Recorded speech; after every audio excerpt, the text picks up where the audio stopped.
All right. Thank you, AJ. So this is June the 24th. I would like to call to order the virtual meeting for the HOCP board to order.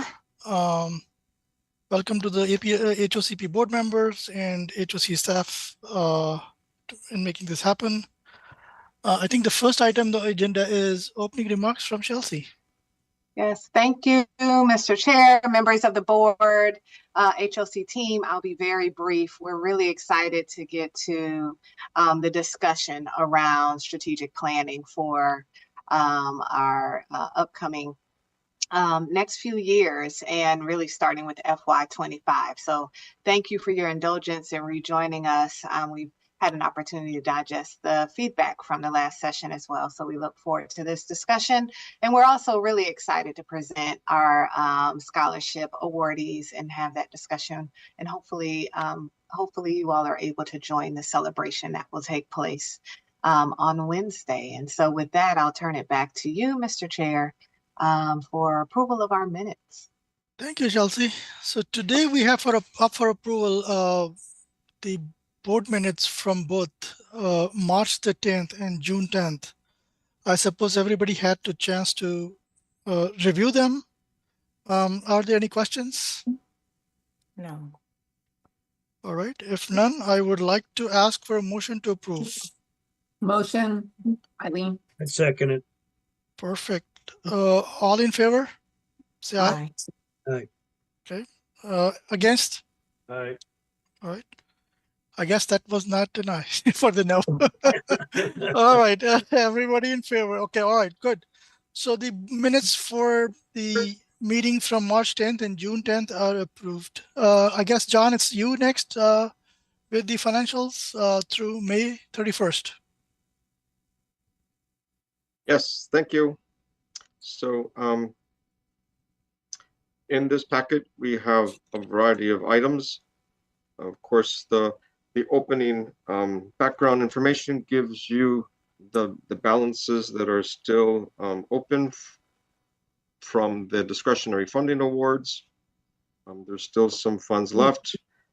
And also, so that helps us to identify exactly how much discretionary funds are undesignated and are free for your use. And you see there, based on the general fund ledger and plus the earned interest on our assets, minus the balance of unspent designated funds. So undesignated discretionary funds are at $174,473. And we slightly spent over the HOC Works award of $20,000 since it was made in April of 23. But as you see, there's still a very large balance to cover any deficits that we may, not deficit, but just enough to cover all of the tuition assistance requests. Now, some of them have, there will be more coming this month. They will be posted. And what happens is we received a few invoices from Montgomery College from previous years. Sometimes we just get these invoices in a very untimely way. So that's the main reason why we have gone a little bit beyond on the 20,000. And then going forward, you see we have the balance sheet on the next page. AJ, going down farther, beyond the memo, right? Next one. So the financial statement balances with the ledgers that I also included in this report packet. So you see total assets of 589,000 and just about 600. And if you scroll down some more, AJ, it shows the activity. This is through May 31st, and these numbers agree with my reports, which follow after this. So these 2 pages came from Finance Department. They generate these reports separately. And so total revenue, a little more than 188,000, and expenses just under 219,000. And you can see all of that detailed activity in the next page. AJ, if you scroll down, you see the budget to actuals. So I'm happy to go through each line if you like to. I offered some notes on both the actuals and also the budget draft, which we can talk about later once we get to the action item for the budget. But since we're on this page, would you like any additional information to further clarify any notes that I have on the actuals, the actual expenses? Anyone? John, I think, sorry. sorry, go ahead, Eileen. No, now I realize it's, yeah, my only question was, is there the cost of the gala is 50,000? Is there additional costs from the gala, like food, or is all that being donated? The brunt of that cost will fall in the next fiscal year in 25. So you see here in this fiscal year, which is about to close, we budgeted 25 actually in the draft. Oh, Right, yes. 50,000 is the cost for the full event. So that's everything on Yeah. top of what Yes. was paid already. Okay, that's all I was checking. Thank you. I just want to make a quick comment that on page 2, when John mentioned 174,000 of unrestricted funds, also, although we do see about $500,000 in the bank, that's the 174 which is not yet designated, which is available to sort of maneuver around. And there is another 74,000, which I guess HOCP will be discussing internally over the next few months, which was designated for positive sort of monitoring or positive pay about a couple of years ago.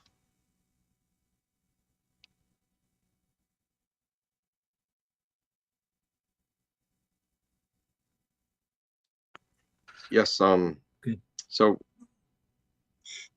for the next meeting, we will provide additional information on all those balances, especially the positive credit reporting, Yep. Unspent balance, and possibly have some action recommended and a corresponding resolution if needed. Awesome. So, Good. all right. So if no more comments, can we move to the next item? I guess this next item needs an action. Well, there's still one more page in this Oh, packet. okay. Sorry. Okay, AJ, sorry. if you want to scroll down again, hopefully you all had a chance to see. So this shows basically all of the activity on both sides per ledger. The Academy of HOC Works, of course, we received far more contributions than we anticipated. Again, there were many vendors that paid their HOC Works obligations from previous years this year. So that's what accounts for such a striking increase. And let's see, and of course, the STEM, it shows the activity.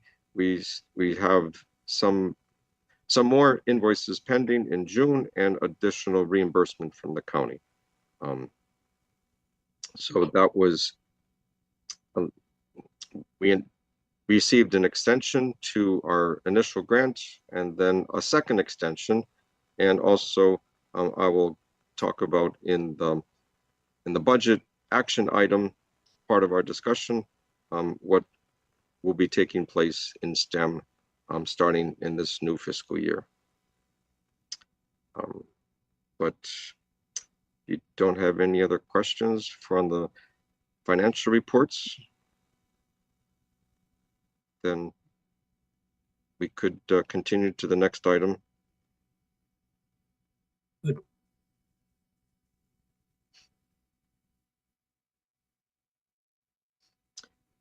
So, as you all know, community partners includes in you include in your budget enough money to award 5 scholarships worth $5,000 each to HOC youth, high school graduates going on to college this next fall. So this fiscal year is the second year that we have included that in the budget, and we are transitioning now to provide this resolution item to all of you, so you can see the quality of the candidates that apply for the scholarship, and also to give you an opportunity to congratulate them. As Chelsea mentioned, the ceremony will be Wednesday evening. So we had a review committee which consisted of one HOC commissioner, one HOC board member, which was Lexan McDowell, thank you, and also 3 supervisors in the resident services division. And they reviewed 14 applications, and they had a very objective set of metrics and evaluation points to follow, and the committee recommends these 5 students to receive the scholarships. And on the next page, you see the quality of their work. It was really interesting to read these blurbs on them, what they have accomplished. And we are very happy and proud to recommend these students to receive a scholarship, and we certainly look forward to their success in their studies going forward.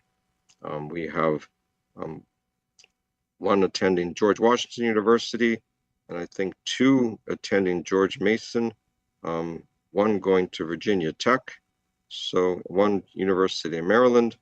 So these are very top-rated universities where we are hoping that they will do quite well in their studies.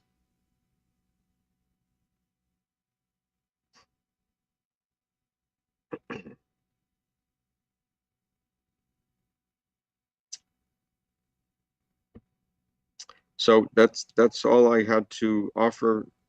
Davida, if you wanted to add anything to the process or to your impressions. Yeah, definitely echo everything that you just shared. We're really excited to support these students as they continue forth in their academic careers. We had, I think, 10 applicants total, and we're awarding half of them with the scholarship, so that's great. And of course, we want to increase the number of applicants in the future, and we just thank the review committee for participating in this new process this year. And we're really excited to celebrate the scholars this Wednesday at Clyde's. We'll have a dinner ceremony, and yeah, I'm excited. Thank you. Awesome. So I guess we had any more questions from the board? All right. If there are no further questions, comments, I would like to ask for a motion to approve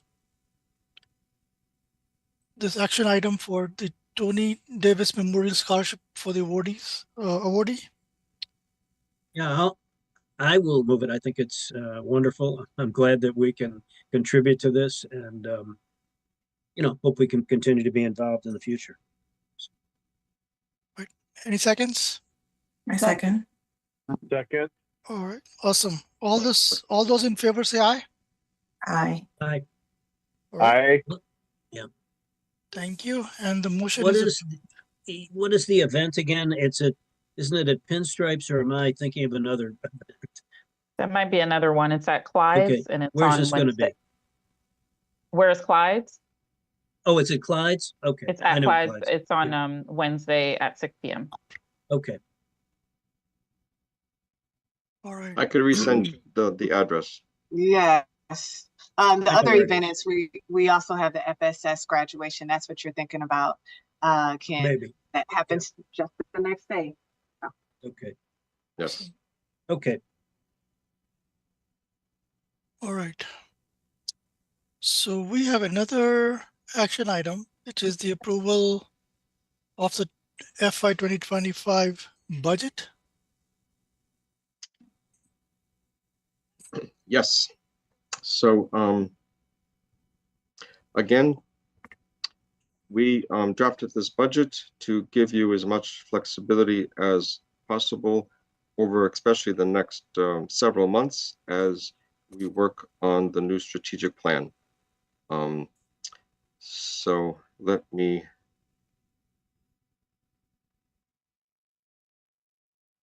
go down to that item.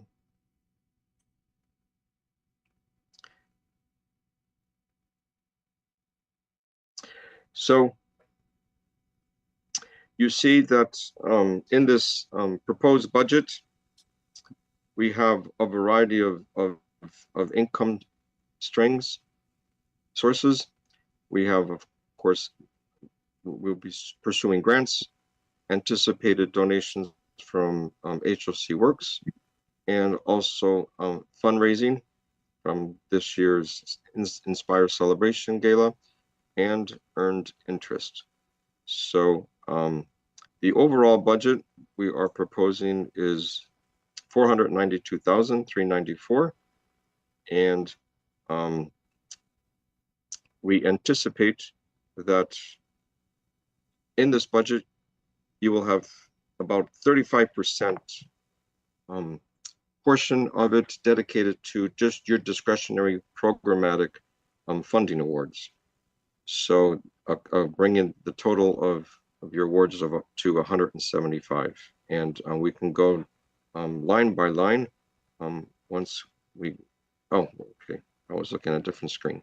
So again, I mentioned earlier on the income side, Montgomery County grants.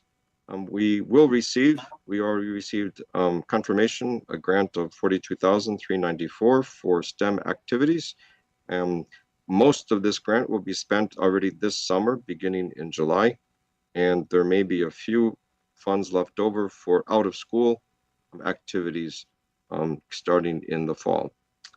And compliance department, which follows up on all the HOC Works obligations and donations, estimates that we should receive around 55,000 based on outstanding commitments.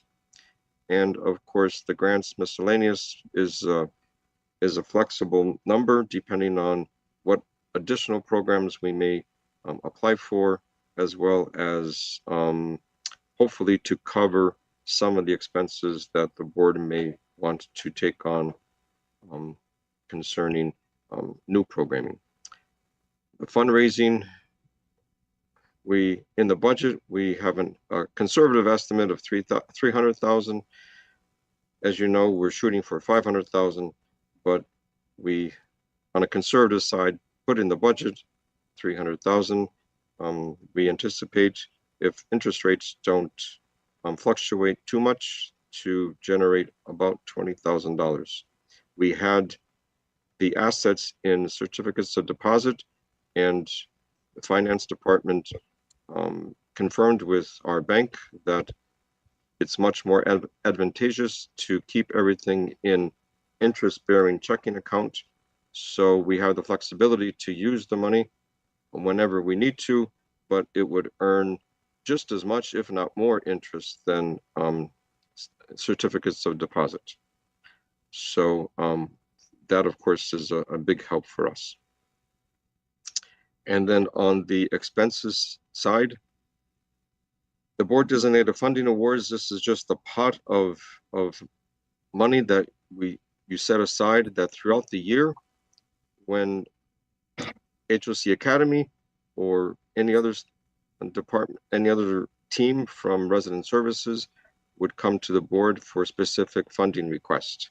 And so this would include any of the priorities that the board will adopt as part of the strategic plan.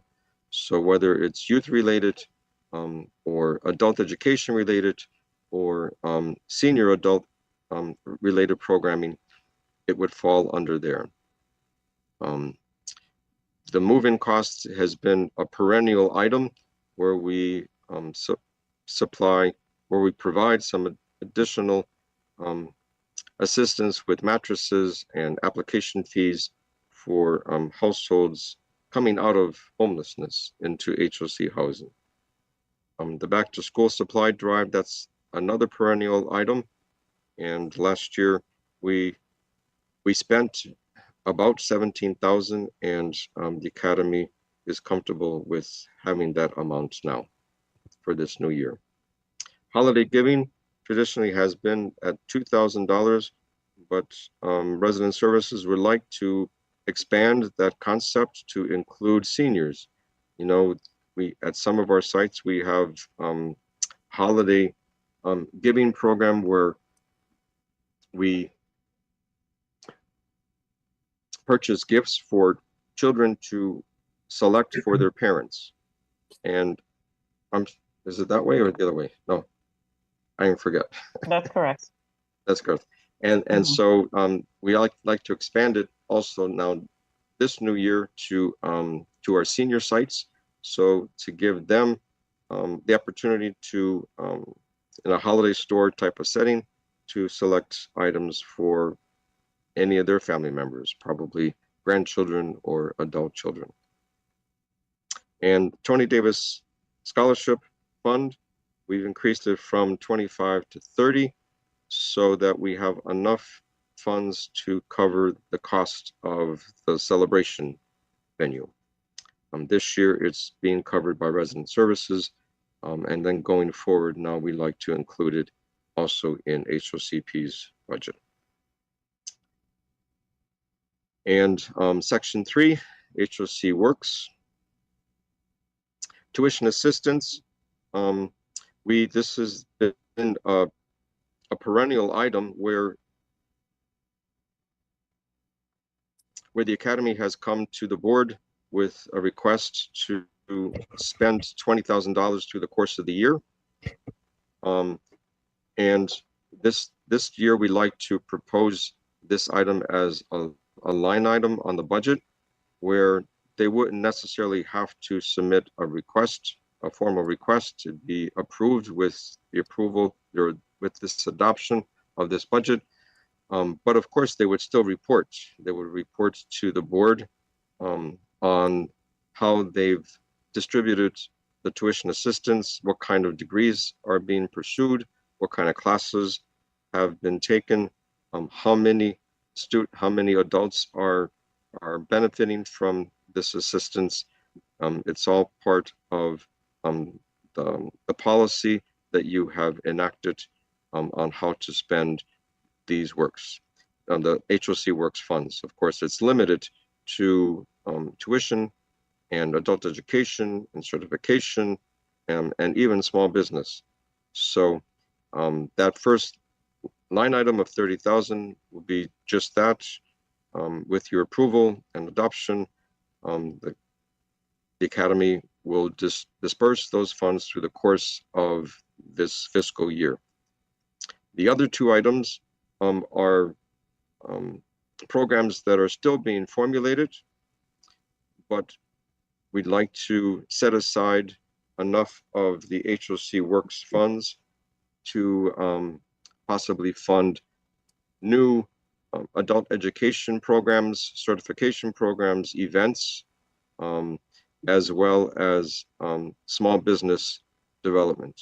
You know, the board has traditionally over the last 4 or 5 years supported the small business development course where our customers attended a 10-week course where they learned everything from certification of their business through marketing and everything in between.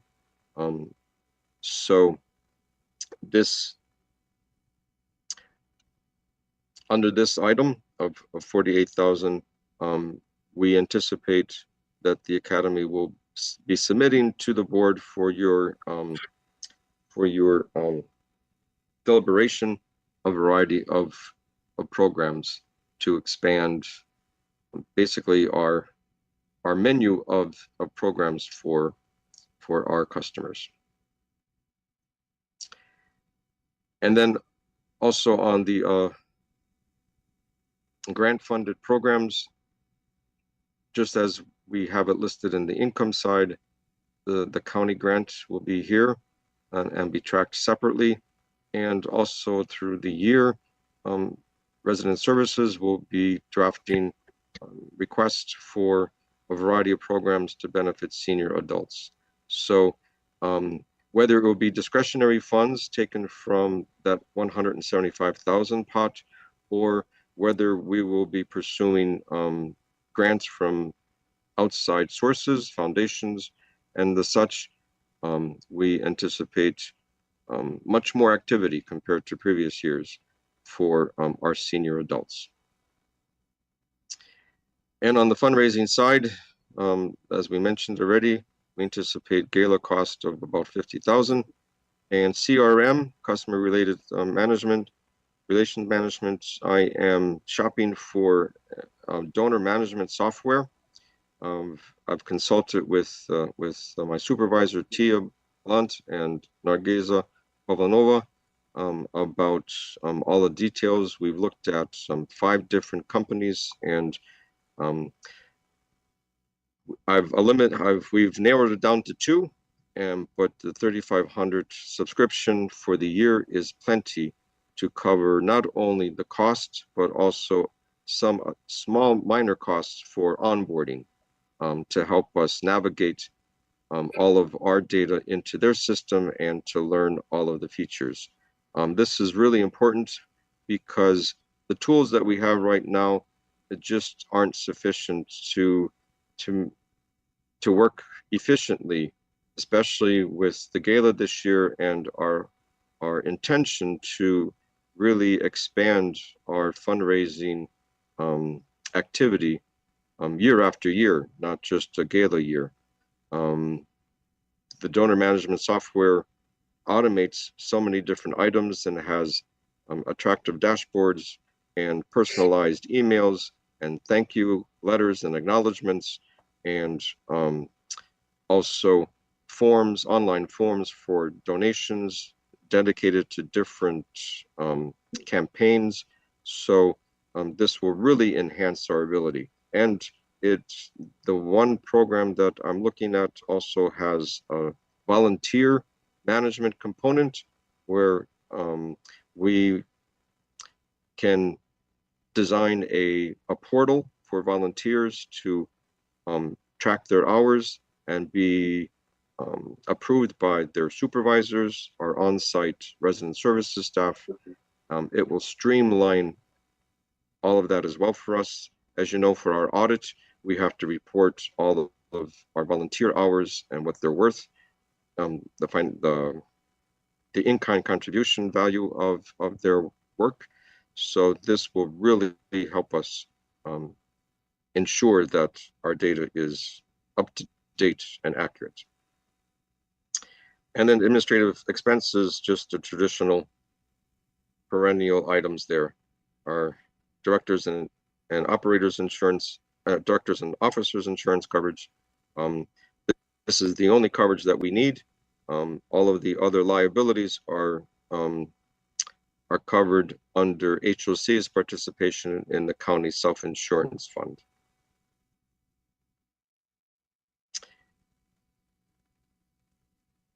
Any questions? Concerns?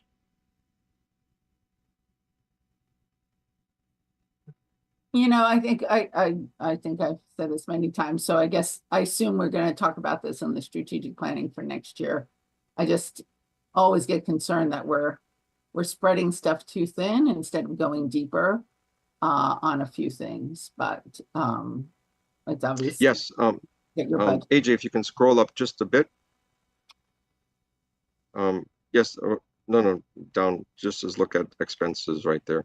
So that one line item, again, does the board designated funding awards, that's totally up to your discretion, how you want to designate those funds, whether it is for 10 programs or whether it is just for 2 programs. It's completely within your discretion. The other items, you know, back to school, holiday giving, Tony Davis, these have been perennial programs that the community partners has been supporting. So, and then the new programs, again, we always have the opportunity or the flexibility to pursue grants from outside. And it wouldn't be any kind of financial burden on HOCP's operating budget.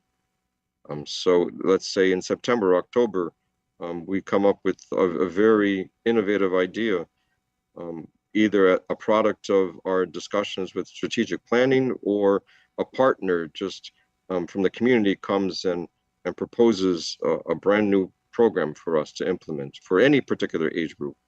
And we didn't anticipate this, but it doesn't mean that I can't go out and pursue grants from foundations or even local or state government resources to pay for these.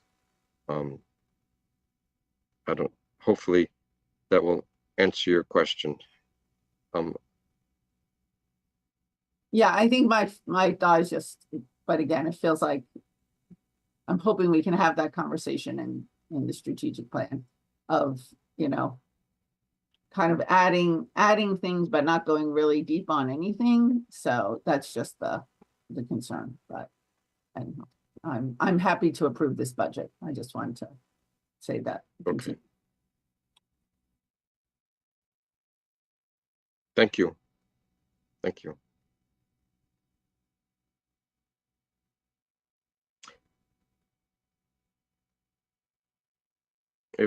If there aren't any other questions, Mr. Chair, if you'd like to.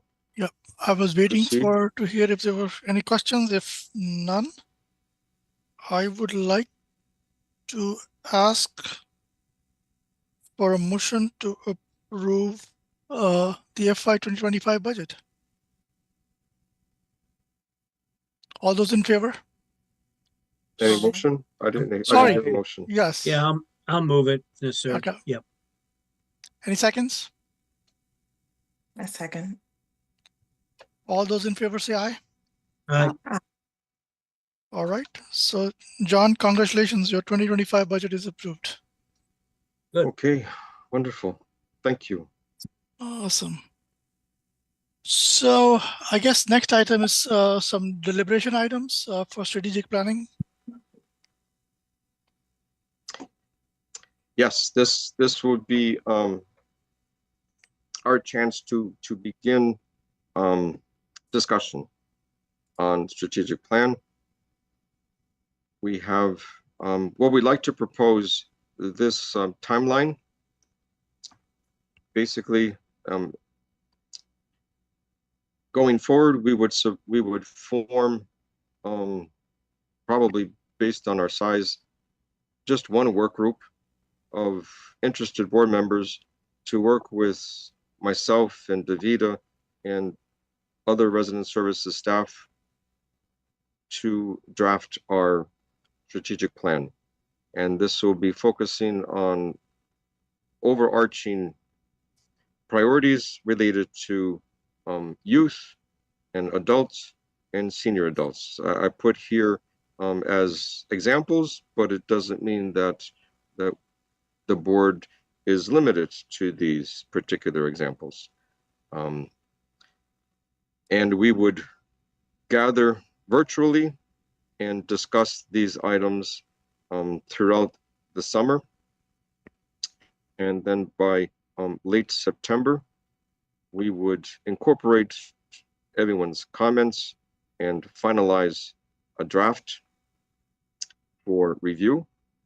And as we begin our discussions with the small work group, we will see how detailed our discussions are and how much we'd like to incorporate the rest of the board. Possibly we could schedule an in-person meeting to discuss all of the details before we schedule the formal adoption of the document. And so we're hoping to accomplish this by the end of September so that at a formal meeting in October, we can adopt the plan and begin distribution and have it in time for our Inspire celebration on November 21st.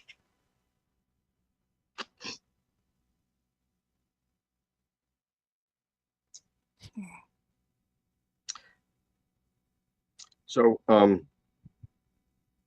I will send an email to all of you asking for what your interests are. If you'd like to volunteer to work on this, we certainly would need your input. Okay. Good I guess idea. we should pause and just ask, does this seem to work? I think at one point we thought we'd be able to just dig into it in our virtual meeting, but then realizing schedules, availability, and then the need to go deeper in discussion on some of these points. Thinking of another strategy here. This is a pretty small board, so doing working groups might not be the best approach. It might be that everyone comes back together or breakout, but we'd love to hear your reaction to this proposal.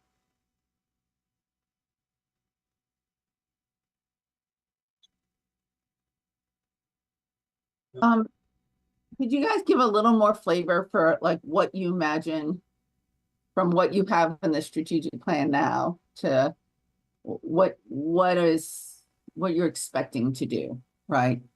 What would be success for you, Chelsea, to come out with? And I know we attempted this, and maybe we should capitalize on having more of you all here right now as well. We went over the strategic plan. You'll see that the goals that are highlighted in the HOC strategic plan are pretty broad related to resident services. There's a focus on, of course, supporting our residents in terms of financial self-sufficiency and equity in home ownership. You'll see that referenced, and making sure that people are aware of our programs and participate. Like that's where you see a lot of touches, but it's really this group that will have the opportunity to think specifically on where you would like to focus the resources that you direct, and we're totally open to approach this whatever way the board would like. We can pull back up that PowerPoint and kind of refresh on where we were last. We can, Davida presented a very robust plan that showed kind of how we could have touched the full continuum, and one of the reasons for that. But one of the key things I wanted to really frame that we did not at the last meeting is it is not the expectation that HOCP will fund and support the full continuum of programs that we believe as an agency are important to ultimately see success and break generational poverty. What we're seeing, or what we're recommending, is where HOCP can support, where there are other programs, county programs that might heavily support seniors, or partnerships with MCPS that can help with our some of our youth. And Davida did a good job, and I'd like you, Davida, to please feel free to add on to my comments. But I want to be clear, it's not our recommendation that HOCP solve all the problems or address every single step of the continuum. This really is a partnership, not only with HOC, but also with our county partners, nonprofit partners, as we think holistically on how we support our residents. Yeah, thank you, Chelsea. I think that clarification was helpful because I know it was a lot of information it's a pretty broad, it's a really robust vision as far as what we think would support HOC residents, and that's needed, right? But that is with the help of many different partners, of which HOCP, of course, is one of our core partners. And so as we go through the strategic planning process, we can sort of come up with some key questions to help the group sort of brainstorm. But it's really, to your point, Eileen, do you want to sort of seed programming in all these different buckets, or would you rather just continue to focus on youth? Do you want to maybe add in one of those populations? So there were 5 different populations that were presented. 2 of them essentially are youth. One is just younger youth, which we're not focused on right now. And the other are high school age youth. So really, we have a core value of equity in everything that we do. And we realize that there are some populations that we're not touching. And so what role does HOCP want to take in helping us to expand to some of those additional populations? Or there might be different sorts of programs that we propose that you're more interested in seeing how they would do within HOC. And then we know there was some questions around, again, what other additional county resources exist. And so we're taking a full look, just so you all know, at partnership in general. And we have a really massive plan to expand partnership and really grow and deepen the ones that we already have. So our partners will play a large role in piloting some of these initiatives with us. But we really, of course, want to prioritize first, what is HOCP's interest and where you see yourself sort of fitting into that continuum of services that was presented. I told John I have to drop off at 6. I'm happy to work on this. One thing I think that would be super helpful is if almost like a map of here are the initiatives, issues by target population. And here are the partners that already are doing this kind of thing. Like, to me, whatever HOCP should be doing shouldn't be because I like youth or someone else likes seniors, right? It should be, here's where this is the hardest money to raise, or this is a place where HOC, through its FSS stuff, it is really hitting a lot on this issue, and here are the places where they're not hitting a lot, or the county can very easily step up on XYZ issue, but for whatever reason they can't step up on this. Like that, I think that does that make sense? Like saying, hey, it's almost a gap thing, but like a gap that has more where can our money, limited as it is, have the most impact given all of this other piece, which is like this, right? We're like this is like this. How could you help us understand this so that we're leveraging all that's out there in the best way? And if everyone else understands that, then I'll be quiet, and that's just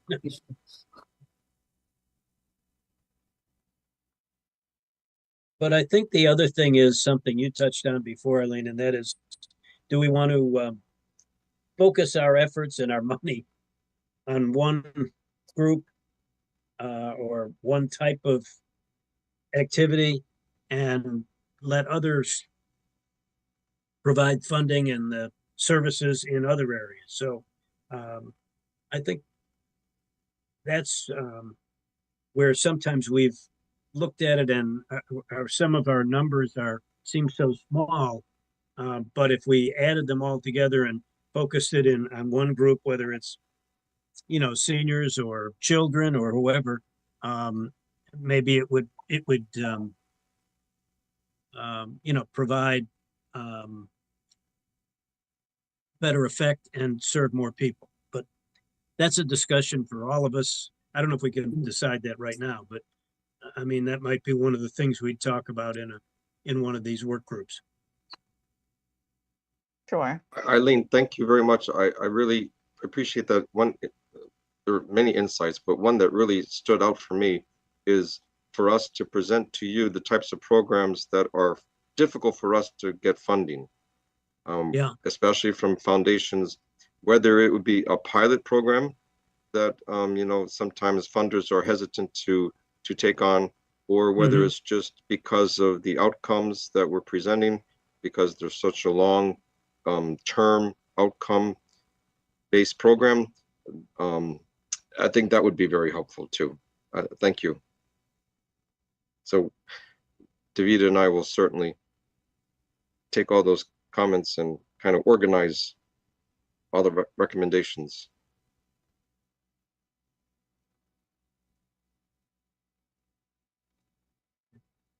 Okay, so I don't know if it's helpful to go back through those different proposals that we had by age group. I feel like both of you, maybe Lexi, you weren't here, but I feel like Ken and Varun, you were both here the last time we went over it. But let me know what's helpful. Would it be useful to go through those proposals again? You could also spend the time, you know, thinking about what are some questions that you want to pose to us for us to come back with responses to. We have quite a few already that Eileen and Ken just proposed, but if there's other sort of open-ended questions that you have on your mind that you feel we need to answer before you get into the strategic planning process, we're happy to take those down as well.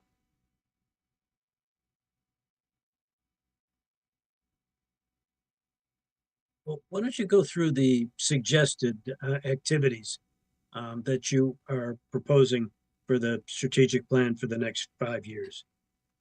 Sure. Should AJ, if we can go to the next slide. Yeah.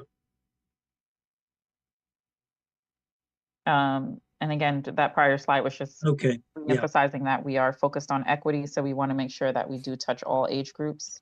Mhm. So for children under 5, thinking about programs, and it doesn't have to be these exactly, but programs that are focused on school readiness as well as early savings.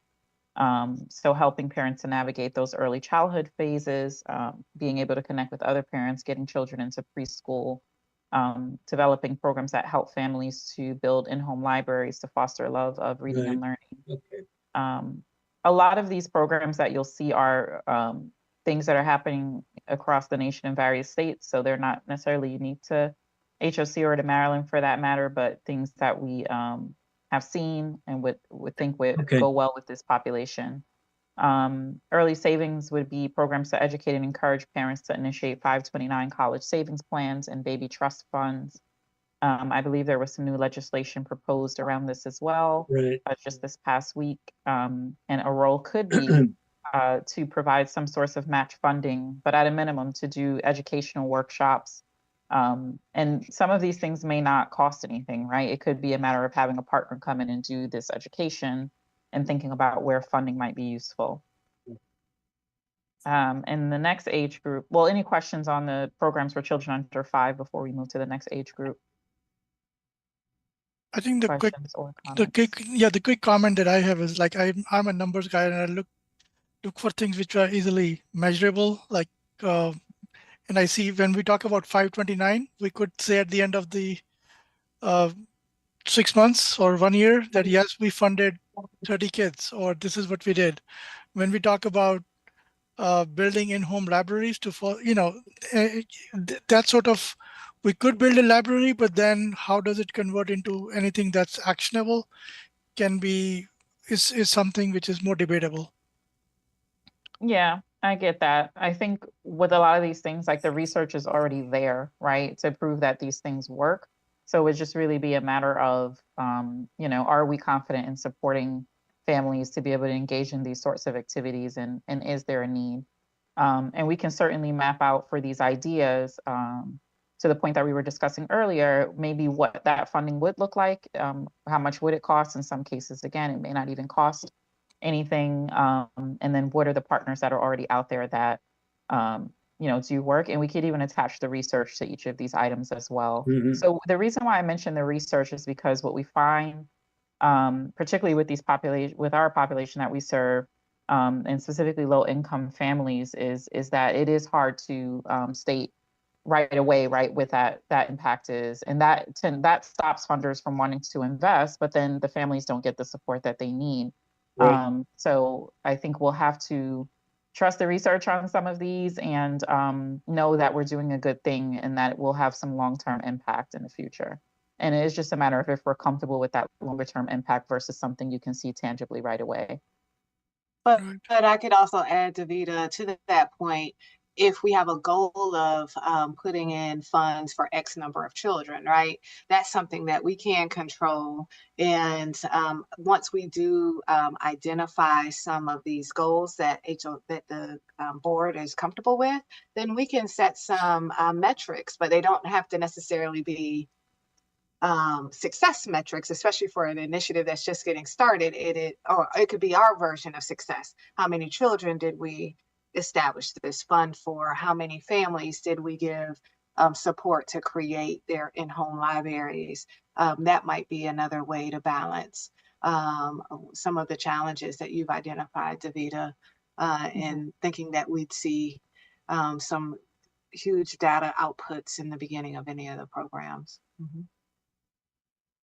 Yeah, I would agree with that. And we can certainly building surveys and assessment tools to collect this Yeah. data back from families. We want to do that anyway, because as we pilot some of these things and then we want to show the success and take it to funders, we'll need to have that data to back us up. So it could, one of your choices could be, right, we're going to fund a small pilot so that you could see, in fact, if this works, and then take it to a funder to grow it and expand it in the future. So that could be a strategy of the board if you want to choose to go that route. Okay, I think we can move to the next age group, which are elementary age children, which we already serve. So we already serve youth ages 5 to 14, mostly with STEM programming. So we would continue to do that. STEM programming, field trips. We would look at some of the other programs that are within HOC, but only at one property. So we have a program called Piano Pals that does very well with teaching children how to play the piano. And that's at our Tanglewood property. And so expanding something that we see that's working, that kids love to engage in, that's helping to expose them to diverse skills, and thinking how can we support that through additional funding. And another is the Community Foundation, which is at a few of our properties, and there's a long wait list for that program right now. But the provider's not able to enroll additional children because they don't have the resources to keep up with the instructor to child ratio. So we could look to both continue what we're doing with HOCP is already funding, but also support additional programs that are happening at HOC that are not being funded by HOCP. And then, of course, we want to continue funding the back to school event. Okay. So not a whole lot of change for the 5 to 14 age group. Any questions, comments, concerns there? Nope. Okay. The next age group is the one that I would push for the most, because this is where kids are really vulnerable. And with these additional resources, it could really change their trajectory as far as them either going to college or becoming an entrepreneur, getting into a high wage industry, taking up a trade. And we don't really currently focus on this group. And I don't think MCPS does either. But what the programs would focus on are college and career readiness, but really thinking about how do we package this all together? So as opposed to having a career readiness program and financial literacy and then separately scholarships, how can we maybe bring all of this together and have a cohort-based program that you are able to see some progress over time? So one would be focused on the career aspect, but then financial literacy, offering stipends, integrating internships and mentorships, and really building that pipeline for our own tuition assistance program and for our Tony Davis Memorial Scholarship. So we don't get as much applicants as I'd like to see for the Tony Davis.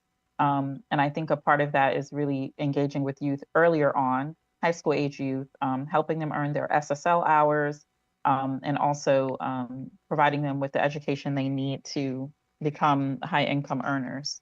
And we would think about what those industries are. I've offered a few here, so technology, healthcare, real estate, but we could certainly explore other high wage industries as well and bring in guest speakers and really help connect high school age youth to these wonderful career paths. The second one is also pretty important. As Chelsea mentioned, one of the goals of the strategic plan is to increase awareness of our programs and offerings. And we struggle to do that because we have limited staff.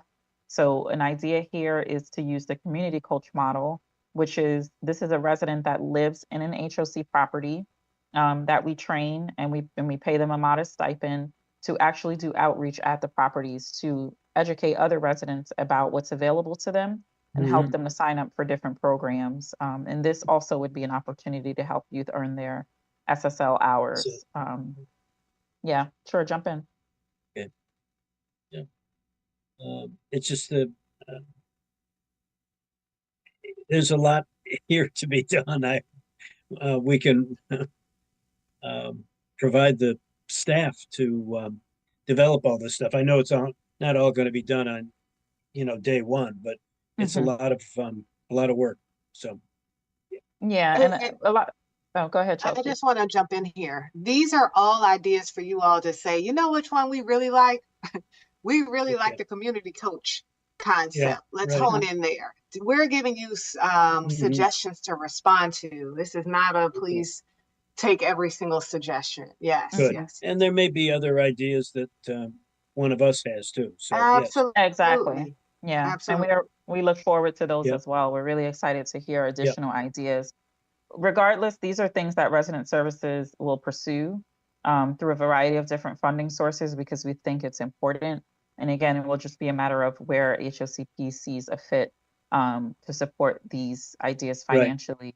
Yeah, and a lot of it will be through partners. Even if HOCP funds it, we would still find a partner that has the expertise in doing this. So it's not so much using the funds to hire a staffer, because then we would need to be able to do that year over year. There's union implications. There's lots of other implications, but we would contract with a partner to develop the programming and provide it. And many partners already do this sort of work. Whether they do it in the Montgomery County area or not would be really the question.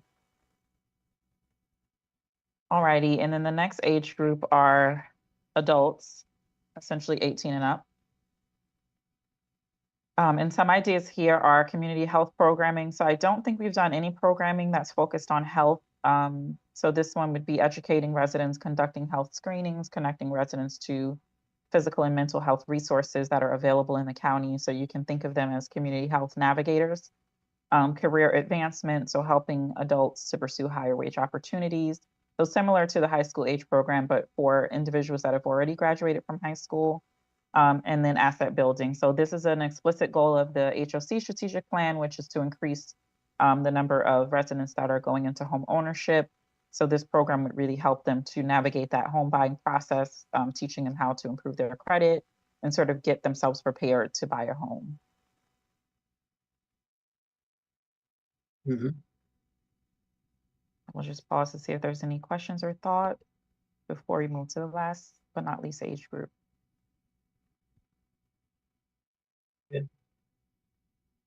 Okay. We can move forward, AJ. So the last group are older adults or seniors, 60 plus. And in terms of programs, all of these, for the most part, have existing partners that we could tap into. Right. So Senior Connection is one. They do transportation, food access, outdoor excursions. CKC Farms, we just piloted 2 gardens at HOC properties. And so thinking about how to expand that program, helping older adults to access technology support, but also to participate in digital storytelling programming. All of these really combat social isolation and improve their life expectancy.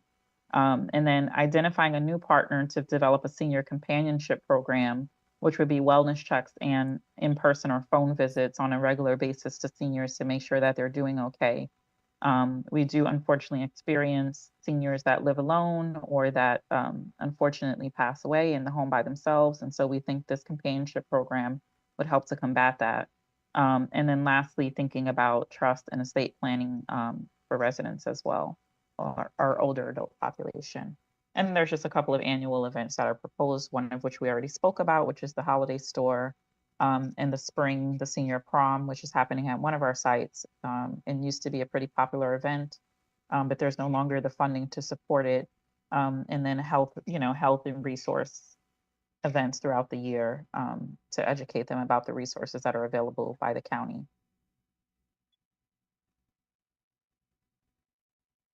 Okay.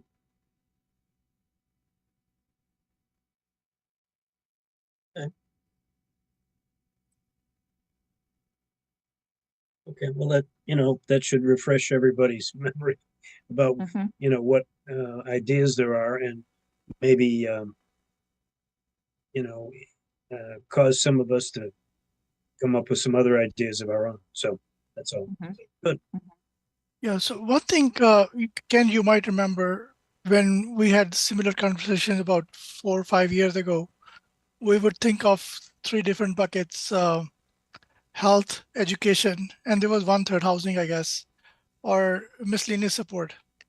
We used to have other programs too. For example, I think providing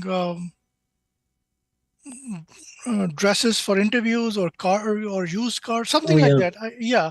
So at least, and at that time, just like we were having this discussion a while ago, is we want to concentrate programming into at least one bucket so we're not spreading ourselves too thin. At least I can see a trend. All the three slides that I've seen, they all sort of can fall at least in one bucket, which is education. And now within education, there are three different age groups, but they're all in education, not in health. And I know when we had COVID, during that COVID, we were also doing some other supplemental support, like providing mattresses or something of the sort, or beds during that time, or maybe just before or after. Don't But remember, but okay. yeah, but I think now at least we are going into one bucket, which is at least educating our population. Mhm. Yeah, that's fine if we want to pick one of those Yeah, areas and focus whatever funding we can provide. Uh, that's in that area. That's fine. yeah, yeah. Interesting. Thank you. Sure. All So I right. think next steps, John sent out, and I don't know if you all want us to screen share it, but ultimately the path forward. Does that sound right to you all? Do you think you would like another convening with the whole group to go through these concepts and brainstorm? Do you want to break out in groups instead? What works best in terms of generating some feedback from the group?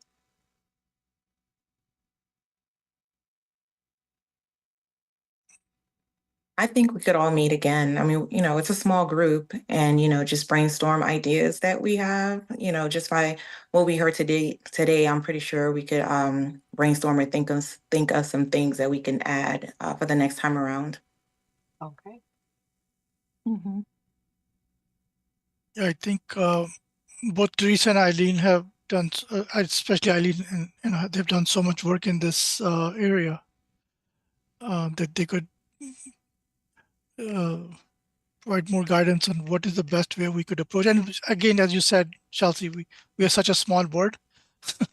So if we were a board of like 20, then we would make small committees like of Right. 3 or 4 each.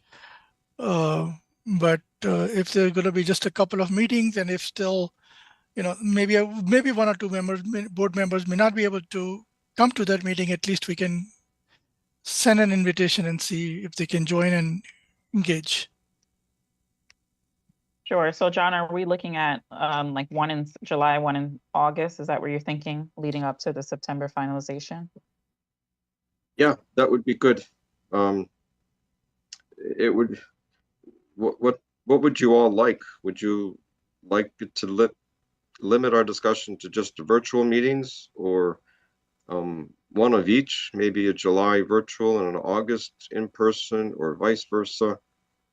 Please let me know.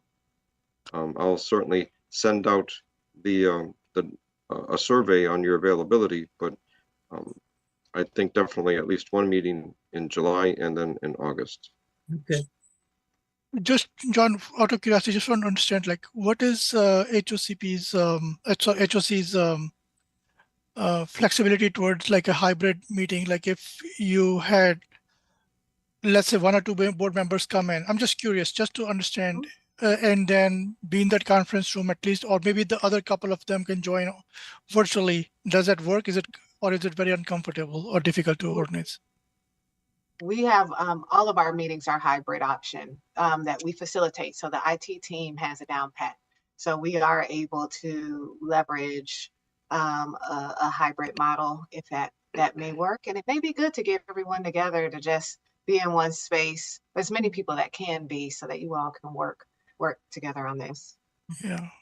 At least because I only ask because I do want to give the board members the opportunity to see each other, and also because the strategic this will exercise will set the tone for the next several years, Yeah. almost 5 years. So we want to take this seriously, and and and and and and provide guidance. Sounds like a great idea. And what we can do is when we poll for availability, encourage in person, but indicate that we have a hybrid model available so that Yeah. we can see how Yeah. many people we can get. Okay. Yeah.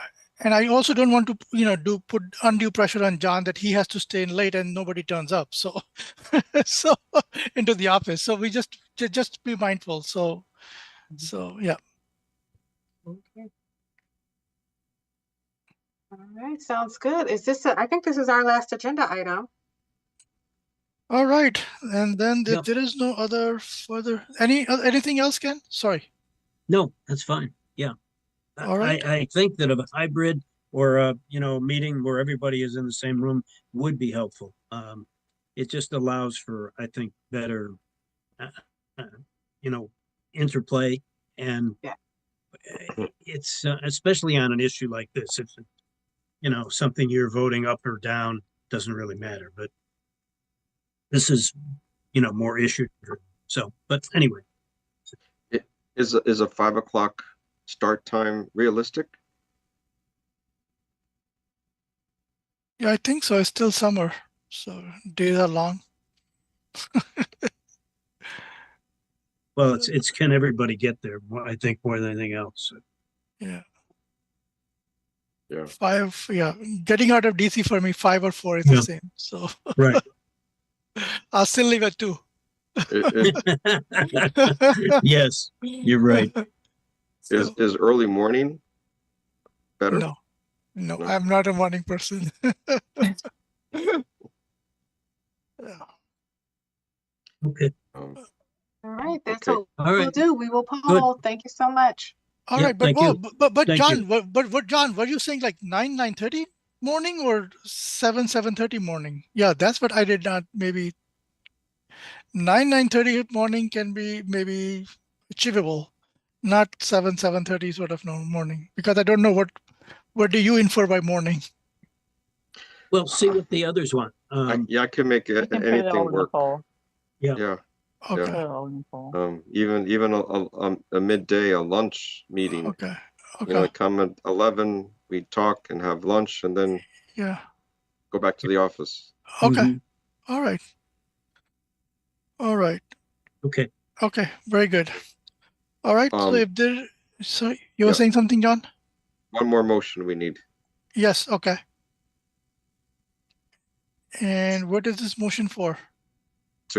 to close the meeting. Yes, that is what I was trying to do, and I thought you were going to say something. All right. Ask for motion to adjourn. All in favor, say aye. All right. Hi. All right. Sorry. Okay. Good. Thank you. Thank you. All Bye. right. Take care, everyone. Bye. Bye-bye. Thank you, everyone. Bye.